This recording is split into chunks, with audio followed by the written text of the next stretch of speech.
A Gentleman Friend by Anton Chekhov. Narrated by Christopher. When she came out of the hospital, the charming Vanda, or, according to her passport, the Honorable Lady Citizen Nastasia Konopkina, found herself in a position in which she had never been before, without a roof and without a son. What was to be done? First of all, she went to a pawn shop to pledge her turquoise ring, her only jewelry. They gave her a ruble for the ring, but what can you buy for a ruble? For that you can't get a short jacket a la mode, or an elaborate hat, or a pair of brown shoes. Yet, without these things, she felt naked. She felt as though not only the people, but even the horses and dogs were staring at her and laughing at the plainness of her clothes, and her only thought was for her clothes. She did not care at all what she ate or where she slept. If only I were to meet a gentleman friend, she thought, I could get some money. Nobody would say no because... But she came across no gentleman men's. It's easy to find them of nights in the Renaissance, but they wouldn't let her go into the Renaissance in that plain dress and without a hat. What's to be done? After a long time of anguish, vexed and weary with walking, sitting, and thinking, Vanda made up her mind to play her last card, to go straight to the rooms of some gentleman friend and ask him for money. But who shall I go to? She pondered. I can't possibly go to Misha. He's got a family. The ginger-headed old man is at his office. Vanda recollected Finkel, the dentist, the converted Jew who gave her a bracelet 3 months ago. Once she poured a glass of beer on his head at the German Dub. She was awfully glad that she had thought of Finkel. He'll be certain to give me some if only I find him in, she thought, on her way to him. And if he won't, then I'll break every single thing there. She had her plan already prepared. She approached the dentist's door. She would run up the stairs with a laugh, fly into his private room, and ask for 25 rubles. But when she took hold of the bell pull, the plan went clean out of her head. Vanda suddenly began to be afraid and agitated, a thing which had never happened to her before. She was never anything but bold and independent in drunken company, but now, dressed in common clothes, and just like any ordinary person begging a favor, she felt timid and humble. Perhaps he has forgotten me, she thought, not daring to pull the bell. And how can I go up to him in a dress like this, as if I were a pauper or a dowdy respectable? She rang the bell irresolutely. There were steps behind the door. It was the porter. Is the doctor at home? She asked.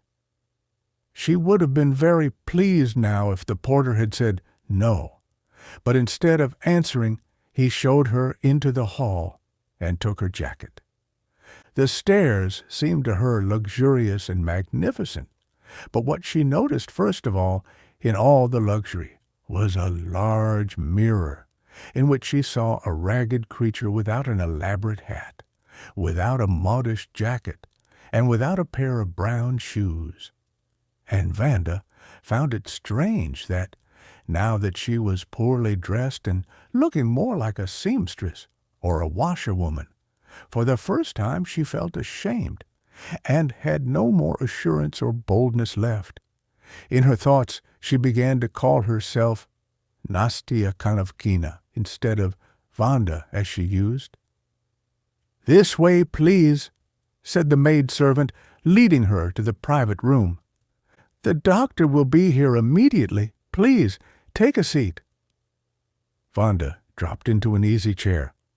"I'll say, 'Lend me,'" she thought.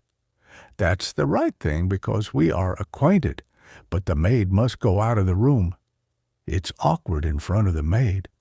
What is she standing there for?" In 5 minutes the door opened and Finkel entered, a tall, swarthy convert Jew with fat cheeks and goggle eyes. His cheeks, eyes, belly, fleshy hips were all so full, repulsive, and coarse.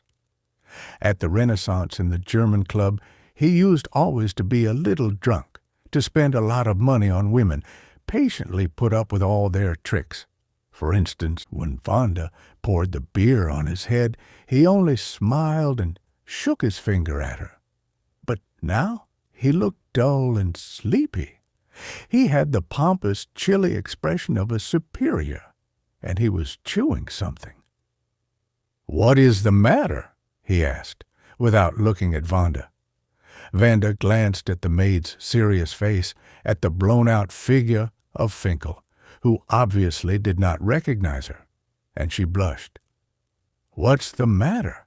the dentist repeated, irritated. "Toothache," whispered Wanda. "Ah, which tooth where?" Wanda remembered she had a tooth with a hole.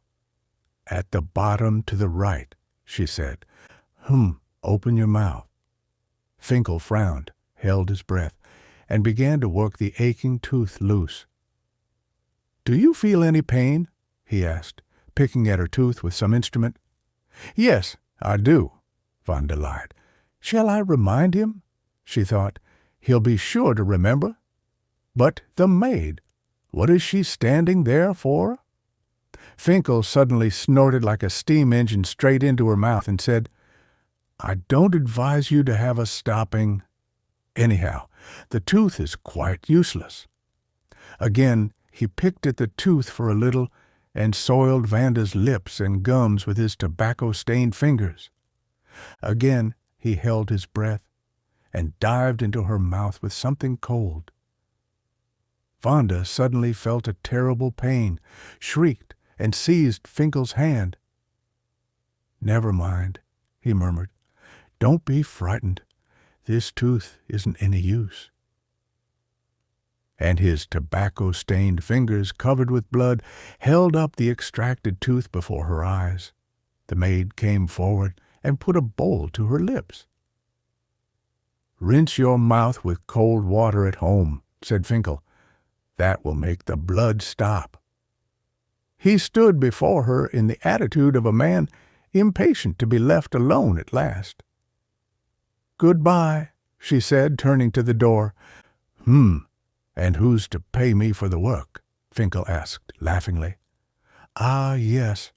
Wanda recollected, blushed, and gave the dentist the ruble she had got for the turquoise ring.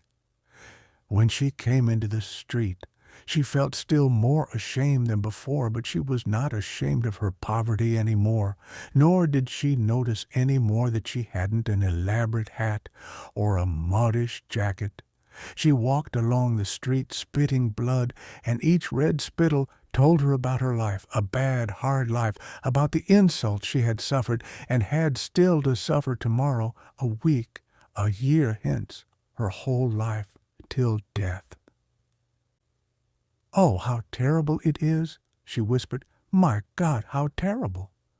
But the next day she was at the Renaissance, and she danced there.